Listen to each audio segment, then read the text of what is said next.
Have you ever wondered how a simple strawberry plant can become a bounty of juicy fruit, year after year, right in your own backyard? Today, we're diving deep into the magic of strawberry runners, those tiny baby plants that hold the secret to endless harvests. But that's just the beginning. Alongside this, I'll share some exciting new plants we're trying for 2026, a rare Rock Steady Chaste Tree, a gorgeous Mop Top Buddleia that blooms earlier than any other, and the stunning Royal Raspberry Agastache.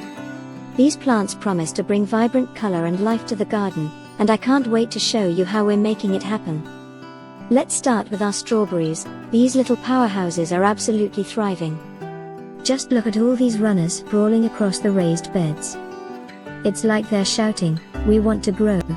Remember when we planted these back in spring? These beds are pretty substantial, 3 feet tall, 8 feet long, and 2 feet wide inside, the perfect home for the Sayscape Everbearing variety we planted in 5 of them, and the June-bearing Honeyoy in the others. This morning, the kids were out picking fresh berries, but there's still a sea of ripe, glistening fruit waiting to be harvested. The plants couldn't be happier. Now, here's where the garden magic really kicks in. Those runners? They're not just random vines, they're the strawberry's way of cloning itself, sending out baby plants that draw energy from the mother plant. But here's the catch: if you leave all these babies attached, the mother plant spreads itself too thin, which means fewer berries for you. So today, we're doing some serious maintenance, trimming most of the runners to channel the plant's energy back into fruit production. But we won't toss all the babies away. I'm going to root 24 of these runners for my parents' garden, giving those little plants a new life.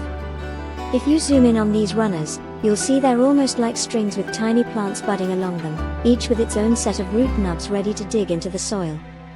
The mother plant works hard sending nutrients down these runners, but once the babies take root, they'll become independent. The trick is to carefully root these runners in pots filled with fresh soil, pinning the baby plant just right so the crown stays above the soil, because burying it will stop fruit production cold. Rooting strawberries is almost like a dance. You want the roots buried, but the crown exposed, pinned in place by little greening pins or landscape staples to keep everything snug. These runners still hang from the mother plant while they develop roots, feeding off her energy, but once rooted well enough, they'll be ready to be cut free and planted elsewhere. It's incredible how much life one strawberry plant can create.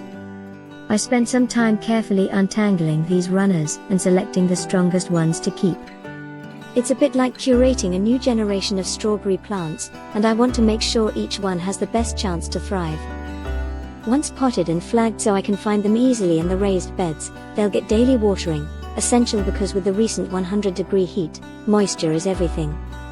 Strawberries are wonderfully productive, much like dahlias. Plant one tuber or seedling, and in a single season, you could be harvesting dozens of new plants. But it's about balance. You want enough babies to multiply your harvest, but not so many that you lose focus or waste time on daily watering chores. After setting up the strawberries, I couldn't wait to move on to some exciting new additions. First, there's the Siberian iris I somehow missed planting before. Its velvety deep purple blooms will add a graceful touch by the fountain. Then there's the Mop Top Buddleia, a shrub unlike any other. Unlike most buddleias that flower in midsummer, this new variety blooms in spring, gifting early bursts of lavender-hued flowers that attract a swarm of pollinators. Its arching, willow-like branches promise to soften the garden edges beautifully. And the best part? It blooms on old wood, so pruning comes right after flowering, allowing those blooms to develop naturally year after year. I'm also keeping a close eye on everything, especially the newly planted shrubs and flowers.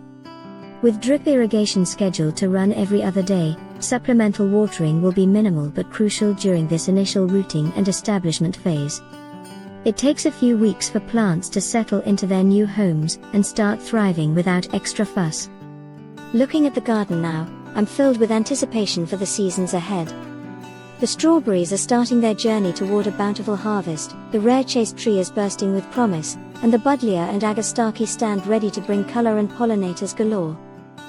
This is what gardening is all about: nurturing life, witnessing growth, and celebrating the endless beauty of nature's cycles. Thank you so much for joining me today. I hope this glimpse into planting, pruning, and planning inspires you to try something new in your own garden.